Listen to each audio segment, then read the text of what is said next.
Coucou, c'est bon. Bah me revoilà. Ah, je viens de me taper. Si un jour vous avez l'occasion de le voir, mais franchement, c'est un film magnifique qui est sorti en 2012. Fou, imprévisible, totalement original. Fin jubilatoire, complètement loufoque. Film totalement inattendu. On en redemande. J'adore ce film. La cabane dans les bois. Si un jour vous avez l'occasion de le voir, c'est magnifique. Voilà.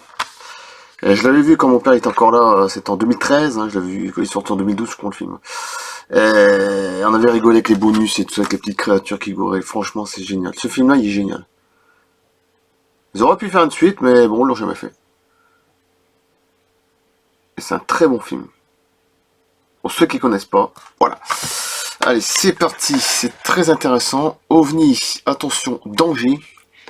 Et là, c'est du lourd, c'est les disparitions d'avions, et j'ai pris en plus, j'ai pas tout, parce qu'il y a beaucoup de choses à dire, sinon la vidéo elle va faire une demi-heure, c'est pas la peine. J'ai pris quelques exemples, où c'était marqué le Caravelle France aussi. En plus, il y a un truc France, un avion qui a disparu. Voilà, alors c'est parti. OVNI, attention, danger. De Bernard Bidot, et c'est du très bon.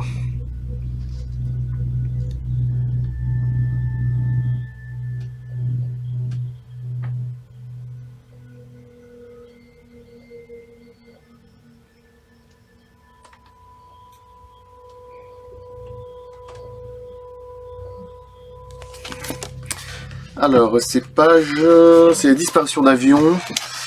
Alors, j'ai pas tout lu parce que c'est beaucoup trop long, mais ça serait bien, mais la vidéo, je pense que, moi je dis que 10 minutes, un quart d'heure, c'est très bien pour faire des petites vidéos. Ça sert à rien de s'étaler, c'est même mieux.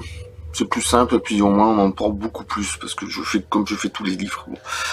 Alors, voici notre forme d'enlèvement se rapprochant de celle que je viens de décrire. Un avion fit un atterrissage sans raison dans le désert de Libye.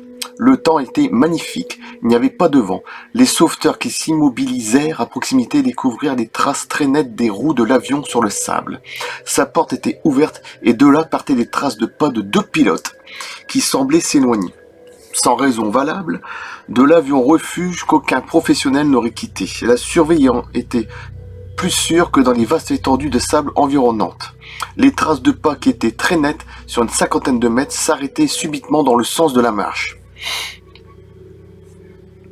Rien ne pouvait laisser supposer que les deux hommes aient changé de direction ou aient rebroussé chemin. Non, à cet endroit, ils s'étaient volatilisés, ils avaient été comme aspirés, l'atterrissage fut-il contraint comme dans le cas de l'avion russe. En 1975, un bombardier américain en exercice volait au-dessus des terres. La couche de nuages était très épaisse. Le pilote demanda l'autorisation de prendre de l'altitude. Une fois l'autorisation accordée, il vola au-dessus des nuages et comme dans le ciel était très clair, comme le ciel, pardon, il annonça à la tour de contrôle qui le suivait qu'il allait voler à vue. Aussitôt, sa trace radar, ah oui là c'est toujours le cœur qui palpite parce qu'on se dit qu'est-ce qu'il va dire Galaxy One, hein, c'est mon pseudo, disparut des écrans au sol. Ok, déjà, il n'y a plus de signal radar de l'avion. On ne retrouva rien de cet énorme avion, ni de son équipage. Ah oui, Bernard Bidot, c'était du très très lourd, hein, c'est ce que je disais. Lui, quand il balance, il balance. Il passe à FR3 hein, une fois. FR3, faites des recherches Bernard Bidot. Hein. C'est pas de conneries. Hein. Sur YouTube. Ou Dailymotion. Hein, ou, voilà.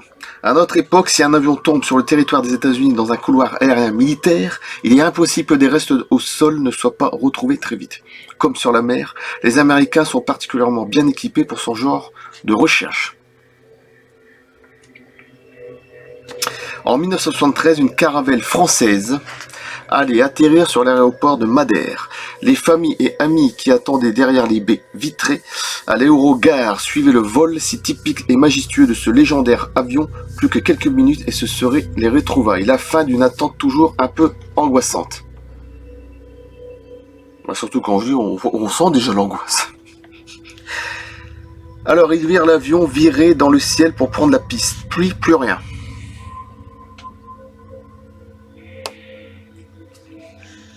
L'avion s'était volatilisé.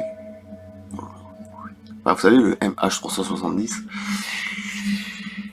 Après, on me dira, oui, une fois j'avais été voir une conférence de Umberto Minaro sur les crop circles, il m'a dit, oui, mais dans les fonds de la mer, le MH370 il y a quelques années, ça, bon, c'est tellement vaste. Moi, je suis d'accord, il y a tellement de profondeur, 10 km de profond, voire plus, c'est bon. Mais quand même, de rien trouver du tout. Moi, bon, enfin, bref. Mais là, quand t'as plusieurs radeaux qui disparaissent, faut pas non plus déconner. Voilà, aussitôt sa trace radar disparue des écrans au sol, on ne trouve rien de cet énorme avion ni de son équipage. À notre époque, c'est un avion. Oh là, pardon. Plus rien, l'avion s'était volatilisé. Les recherches à terre et sur mer ne fournirent aucun indice. Là, c'est une caravelle française. Hein. Aucun objet matériel. Rien. Quelle explication rationnelle donnée à tous les témoins qui attendaient au sol que l'avion qu'ils suivaient des yeux s'était évaporé dans le ciel bleu avec ses passagers. Je continue un peu. En 1962, un super constellation de l'armée américaine fit une mission au-dessus des terres enneigées du nord du Canada. C'était une mission très courte, d'environ 80 km. Bon. Avant de revenir atterrir à sa base, ce fut le silence radio. Sur les étendues blanches, en suivant la route obligatoirement empruntée, les avions de secours ne virent aucun débris, aucun corps, aucun objet, aucun survivant marchant dans la neige. Les recherches au sol furent aussi infructueuses. L'avion s'était volatilisé, corps et biens. Alors, que les avions soient civils ou militaires, les messages utilisés par tous les pilotes se font en langue anglaise, tout en déterminé à l'avance. Ainsi, en cas de détresse, n'importe quel pilote, quelle que soit sa nationalité, envoie le message Mayday, Mayday, on voit déjà le truc, hein. Sauf en cas d'explosion subite. Le radio a toujours le temps d'envoyer ce message. La radio, il y a peut-être une faute. Et comme chaque fois qu'il y a eu une explosion subite, on a retrouvé des débris matériels ou humains répandus sur la face du sol ou de la mer. On peut, à contrario, affirmer que lorsqu'il n'y a aucun message ni indice retrouvé sur les zones de recherche, c'est qu'il s'est produit un événement exceptionnel et rien de naturel. Un événement exceptionnel et incompréhensible peut être retenu comme une simple hypothèse, mais lorsqu'on se trouve devant des centaines de disparitions d'avions, des centaines, ou de bateaux, dans des conditions similaires, on est bien obligé d'accepter que nous sortons de notre réel pour entrer dans une réalité inconnue. Et pour terminer, un petit truc, la prochaine fois peut-être je ferai la suite. Ouais, une autre partie peut-être. En 1951, l'avion faisait la liaison New York-Afrique du Sud, disparu avec ses 42 occupants. Malgré les recherches faites par de nombreux avions et bateaux sur les lieux d'où était parvenu le dernier message, rien ne fut retrouvé. Le pilote qui était en approche de l'aéroport venait de demander l'autorisation d'atterrir sans rien signaler d'anormal. Ouais, je coupe là, je trouve que c'est... Alors, je pense que je vais faire en deux parties. Oui. En deux.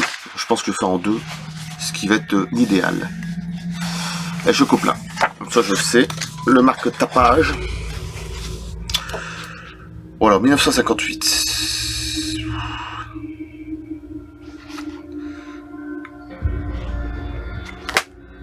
Disparition d'avion. OVNI attention danger. Partie 1, donc il y aura une partie 2. Je pense que je vais faire en deux parties. Ça sera beaucoup plus agréable.